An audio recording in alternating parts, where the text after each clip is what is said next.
Terima kasih Bapa Sorgawi, kami bersyukur kami dibawa oleh tangan-Mu yang membawa kemenangan. Walaupun berat tantangan yang kami hadapi, tetapi tangan Bapa Yahweh terlalu kuat, terlalu luar biasa untuk membawa kami keluar sebagai pemenang. Terpuji nama-Mu Bapa. Kembali kami rindu diperlengkapi oleh kuasa dari tempat yang maha tinggi. Lewat kebenaran firman-Mu, berfirmanlah bagi kami semua dan nyatakan isi hati-Mu Tuhan. Kami sambut firman-Mu dalam nama Tuhan Yesus HaMashiach. Haleluya, haleluya. Semua katakan amin. Shalom. Terpujilah Bapa kita di surga yang telah menganugerahkan waktu serta nafas kehidupan, kekuatan, kesehatan bagi kita semua, dan terlebih waktu dan kesempatan untuk saya dan saudara bisa lagi beribadah, memuji dan memuliakan nama Tuhan.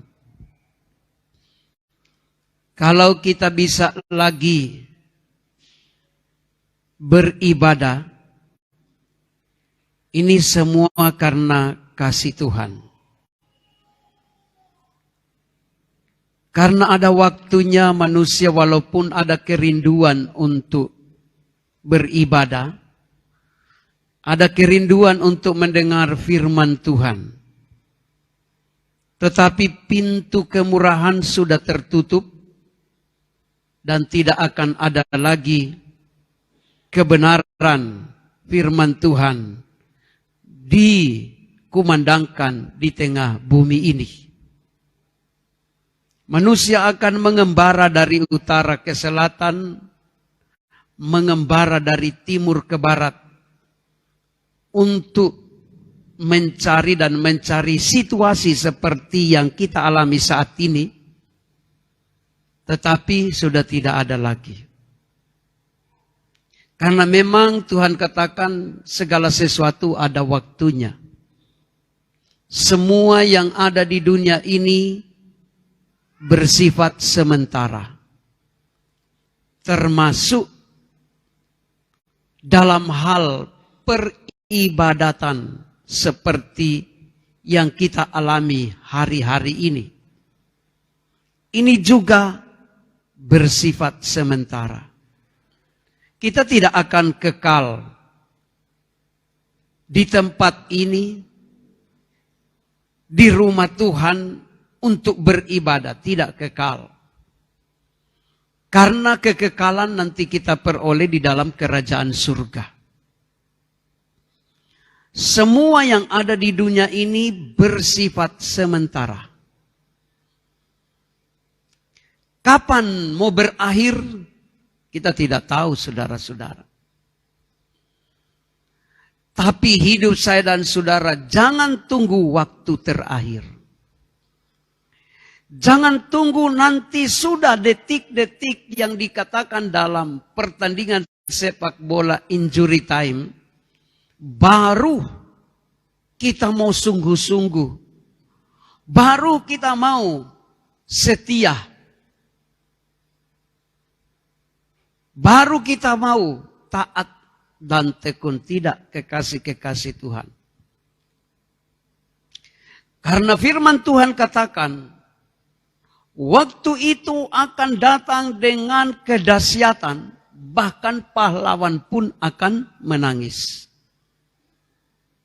Pada hari Tuhan, di mana pintu kemurahan Tuhan sudah ditutup, tidak ada lagi waktu seperti yang kita alami seperti saat ini. Sebab itu bagi saya dan saudara, kalau masih diberi oleh Tuhan kesempatan untuk datang di rumah Tuhan, di tempat nama Tuhan dipermuliakan, ini adalah waktu yang sangat berharga. Amin. Ini adalah waktu yang sangat luar biasa kepada hamba-hamba Tuhan, para pelayan-pelayan.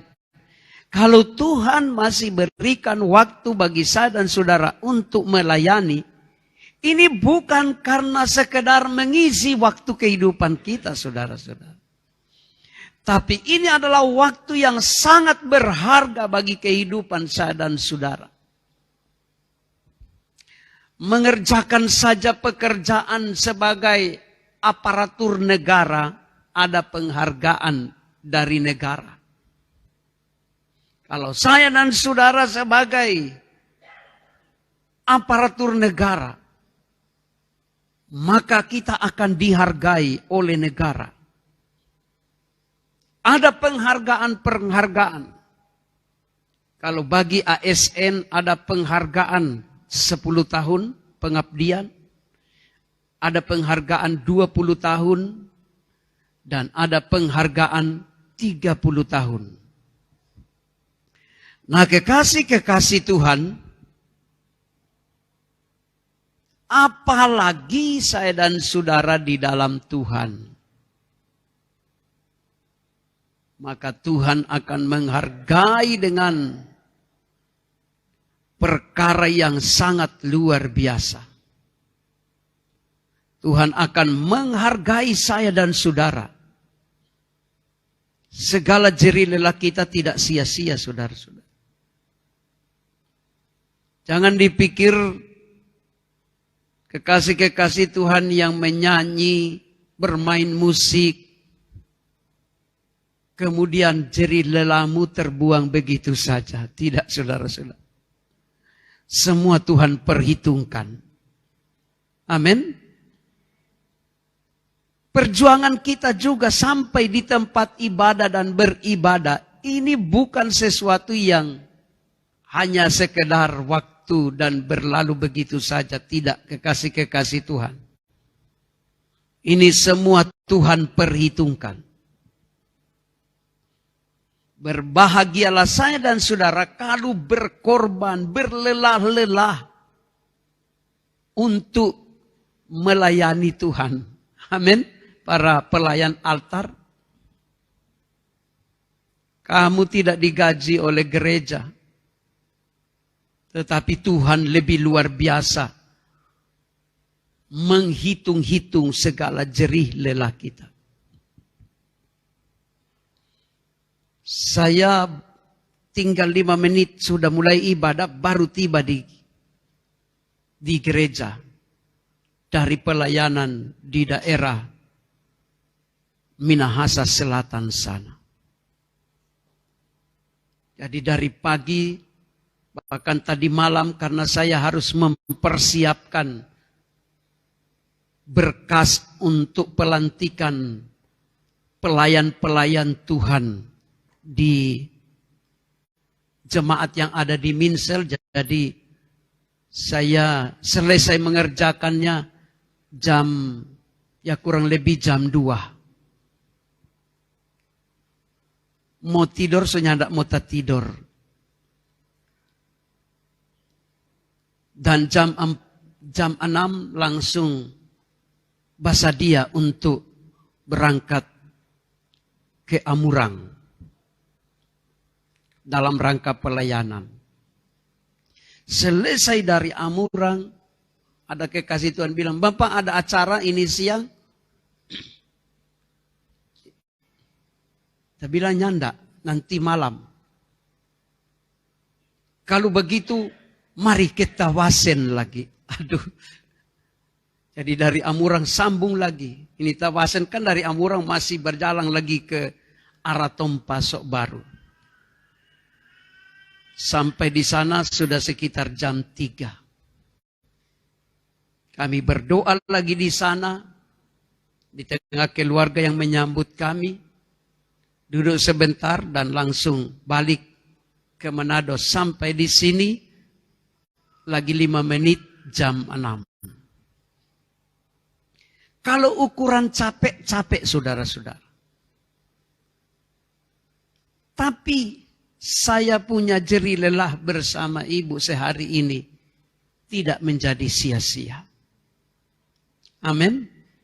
Saya sangat berbahagia kalau berjerih lelah, capek, terkuras tenaga karena pelayanan. Itu adalah sesuatu yang sangat berharga sekali. Keuntungan bagi kehidupan saya dan saudara. Sebab itu jangan baku hitung dengan orang punya pengorbanan di hadapan Tuhan. Amin. Berbahagialah saya dan saudara diberi oleh Tuhan kekuatan, kesehatan, nafas kehidupan untuk saya dan saudara bisa menyenangkan hati Tuhan. Mari kekasih-kekasih Tuhan, kita akan membaca ayat firman Tuhan dalam surat Rasul Paulus kepada jemaat yang ada di Roma. Roma 12 ayat 9 sampai ayat yang ke-11. Kita akan bacakan bersama-sama. Roma pasal 12 ayat yang ke-9 mulai sampai ayat yang ke-11. 1, 2, 3. Hendaklah kasih itu jangan pura-pura. Jauhilah yang jahat dan lakukanlah yang baik. Hendaklah kamu saling mengasihi sebagai saudara dan saling mendahului dalam memberi hormat. Janganlah hendaknya kerajinanmu kendor, biarlah rohmu menyala-nyala dan layanilah Tuhan. Amin. Puji Tuhan, dipersilakan duduk kembali. Ayat yang ke-11 mengungkapkan bahwa jangan sampai kerajinan kita kendur.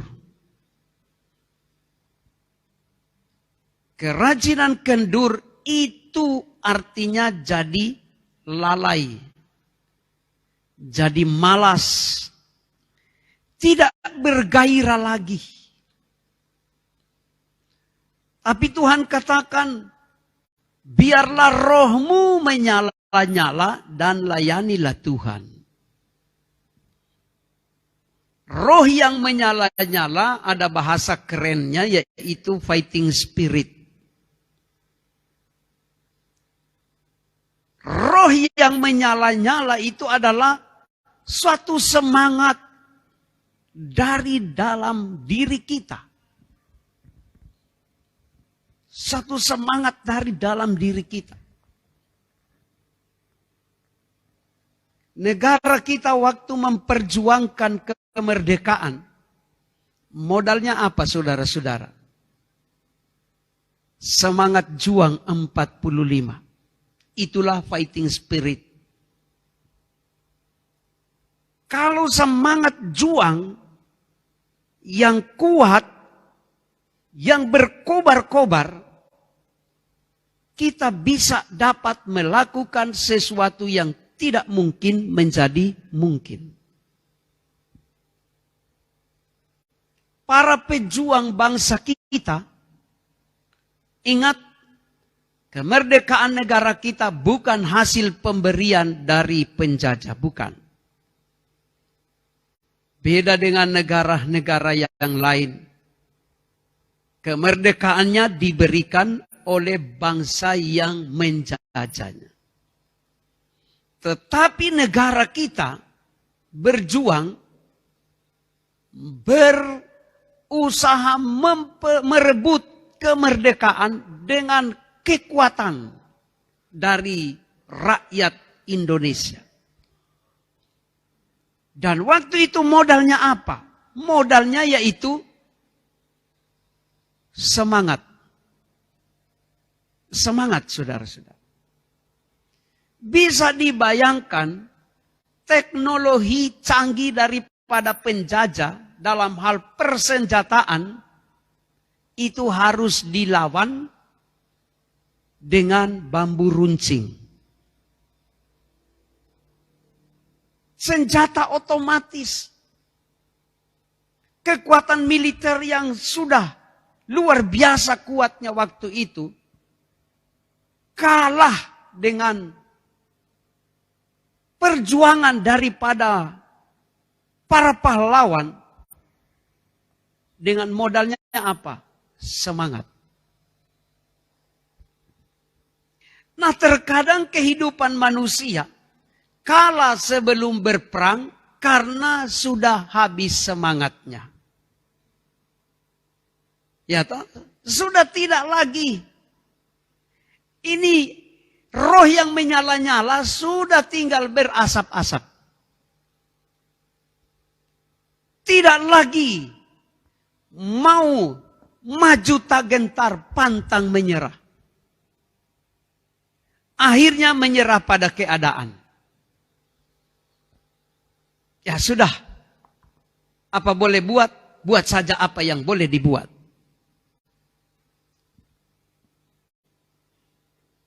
Tuhan merindukan saya dan saudara. Setiap waktu, setiap saat. Roh yang menyala-nyala. Amin. Roh kita melayani Tuhan. Saya selalu katakan, kalau kita aktif, Tuhan aktif dalam kehidupan kita. Kalau kita berada pada tidak aktif, maka Roh Kudus juga tidak akan aktif bekerja di dalam kehidupan manusia. Karena Roh Kudus itu pada prinsipnya bekerja berdasarkan manusia juga punya keberadaan. Jadi kalau manusia semangat, Roh Kudus semangat. Manusia semangat, Bapa Yahweh semangat. Untuk memberkati kehidupan kita.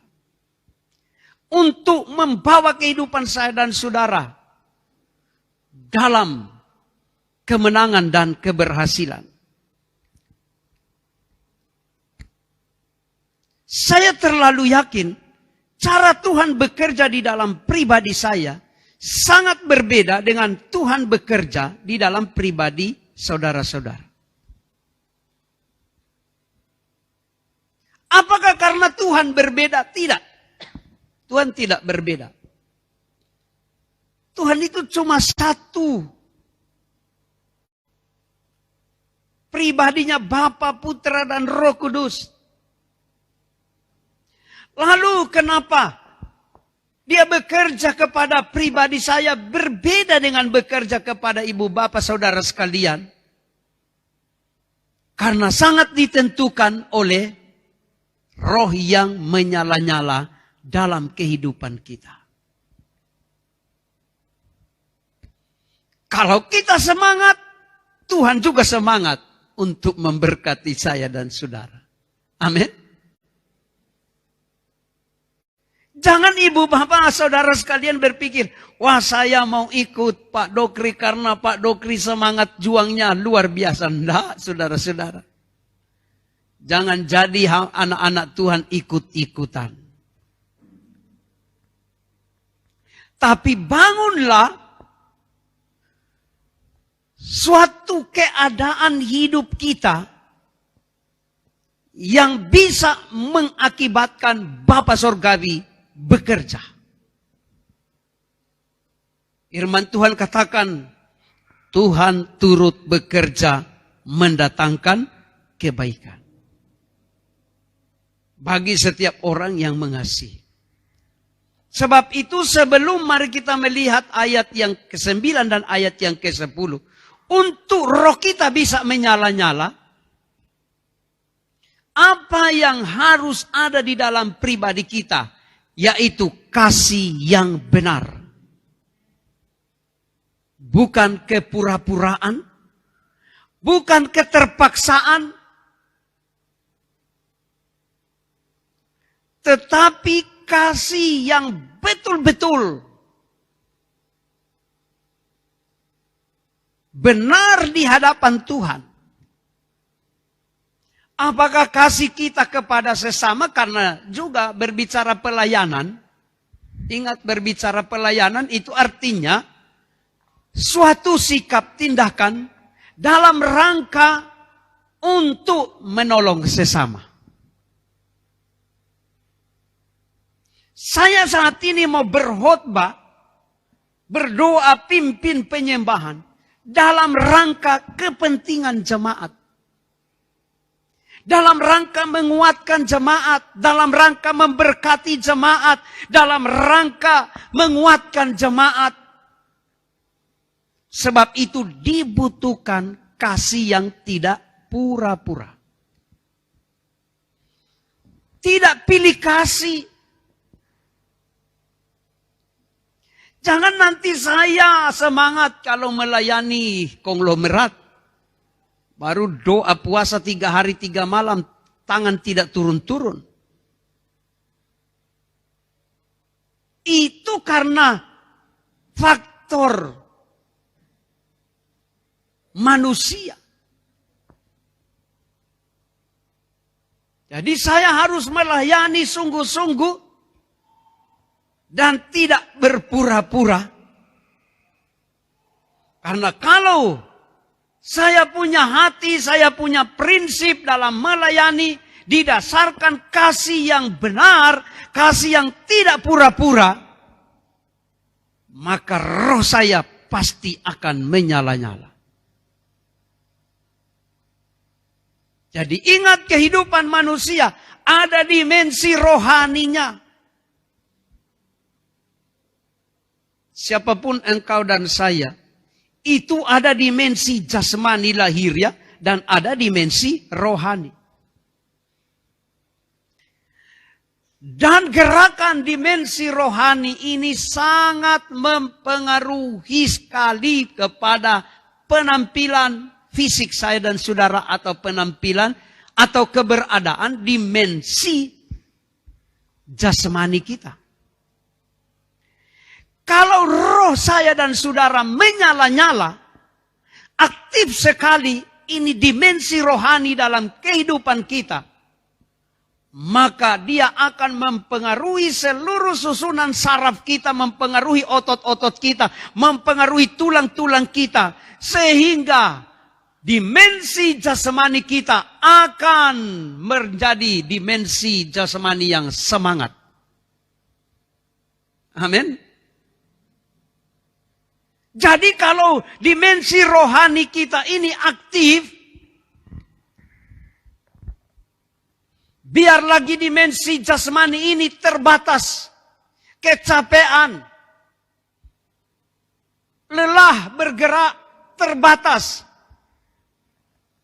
Tapi kalau dimensi rohani kita ini aktif, reaktif, maka akan berpengaruh positif terhadap dimensi jasmani kita.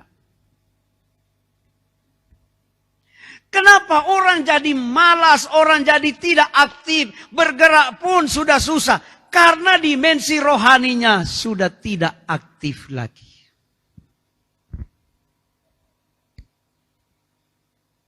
Dimensi rohaninya sudah tidak menjadi roh yang menyala-nyala. Dalam hal pelayanan kekasih-kekasih Tuhan, dalam hubungan kita dengan Tuhan, memang Tuhan melihat hati, tapi tidak cukup kalau orang hanya berputar di sekeliling hati kita dan fisik kita tidak dilibatkan. Itu akan menjadi iman yang tidak disertai dengan perbuatan. Bisa saja orang katakan, tidak perlu ke gereja, tidak perlu bergerak, Di tempat tidur saja, tutup mata kan Tuhan dengar. Bisakah begitu? Bisa, saudara-saudara. Jadi bisa saja kita berprinsip, ya di rumah saja. Asikan Tuhan hadir di mana-mana. Tapi ingat, kalau saya dan saudara berada pada posisi yang demikian, maka ini akan menjadi penyakit dalam kehidupan rohani kita, karena tubuh kita ini tidak digerakkan. Rohani dibatasi untuk mempengaruhi dimensi jasmani. Jadi biar lagi rohani sudah berkobar-kobar, sudah menyala-nyala. Oh Tuhan, saya mau melayani, mati kalau mati, apapun terjadi.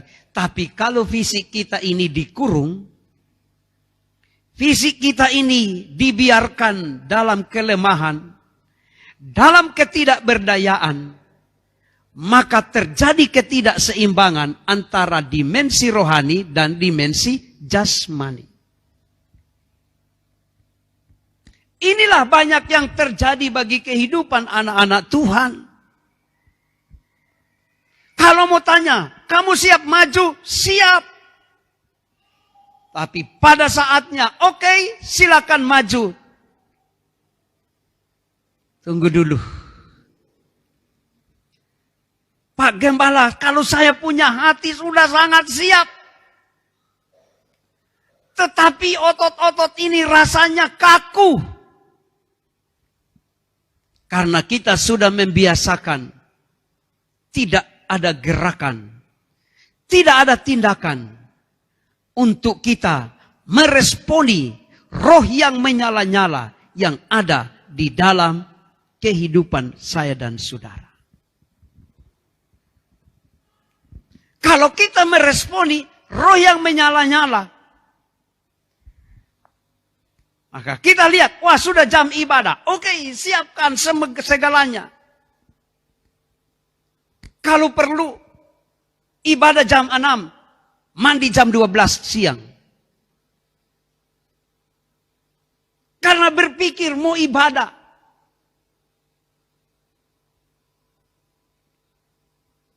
Saya dari Amurang yang bawa ibu, nah kalau ibu basopir, kita jabar rem sendiri, saudara.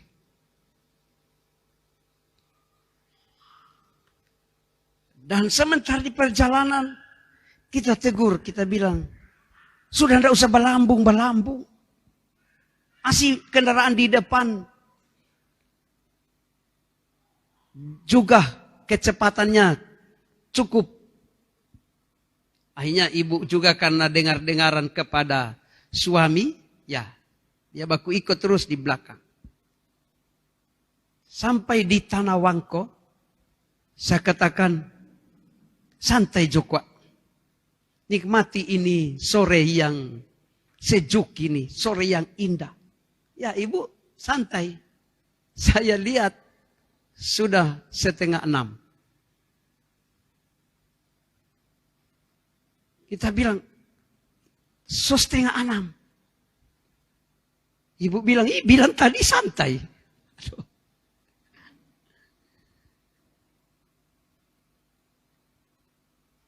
Rasanya saya katakan, kalau begitu kita jomo basopir. Karena kita punya pikiran, itu harus secepatnya sampai di tempat ibadah.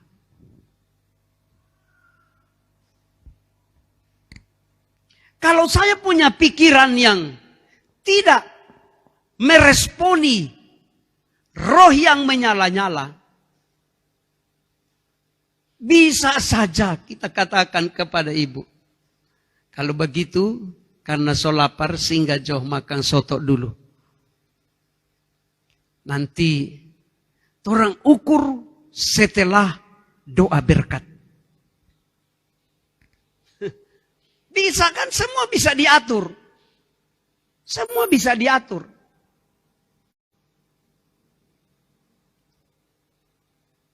Inilah contoh contoh kasus bagaimana kita bisa mengikuti roh yang menyala-nyala atau bisa mengikuti kemauan kita untuk santai-santai. Baru-baru hari Jumat jadwal doa semalaman. Tidak satu orang pun datang. Atau ada yang datang? Oh ada, tapi dari minut langsung balik. Tapi memang karena ada alasan, ya toh? Karena ada alasan, banjir bandang kota Manado batal doa malam. Itu alasan tepat menurut otak manusia. Kita di gereja juga ada alasan. Lampu listrik, aliran listrik padam satu malam. Wah, ada alasan. Tapi itu alasan hanya pada tingkat akal manusia. Apakah kita tidak bisa berdoa tanpa penerangan? Bisa. Tapi inilah keadaan manusia. Kalau tiba-tiba terjadi sesuatu yang bikin menakutkan, sesuatu yang membatasi gerakan roh kita, maka manusia cenderung mengikuti keadaan kedagingannya. Kecenderungan begitu.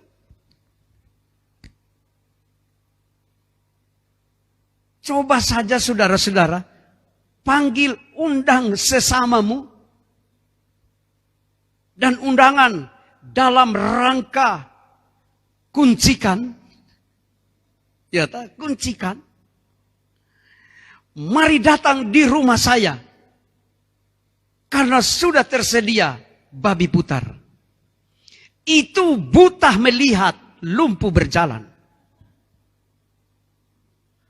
Datang untuk menghadiri undangan.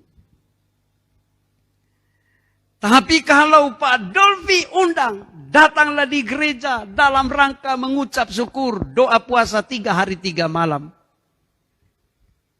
Biar guntur meledak di atas kepala, masih pikir-pikir. Ini contoh dimensi jasmani sangat mudah diikuti karena kedagingannya ini. Dia suka dinina bobokkan. Tapi firman Tuhan katakan, bagi saya dan saudara, milikilah hati yang betul-betul ada kasih yang tidak pura-pura. Amin. Saya tidak perlu marah-marah kepada pelayan-pelayan yang tidak datang untuk berdoa. Kalau saya begitu, 1 tahun stres.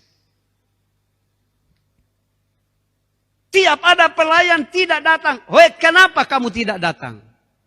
Besok lagi ada yang tidak datang. Lusa lagi yang tidak datang. 1 minggu saya marah-marah. Tekanan darah pasti naik, saudara. Dan buat apa kita mau rugi dengan orang punya lalai? Betul apa tidak? Buat apa saya mau stres dengan orang punya ketidaktaatan? Masing-masing bertanggung jawab di hadapan Tuhan.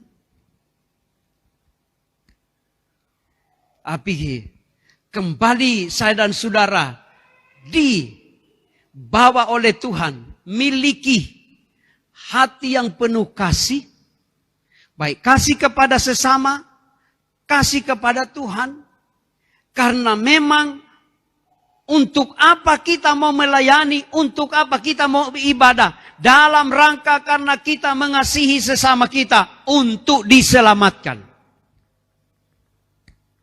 Amin.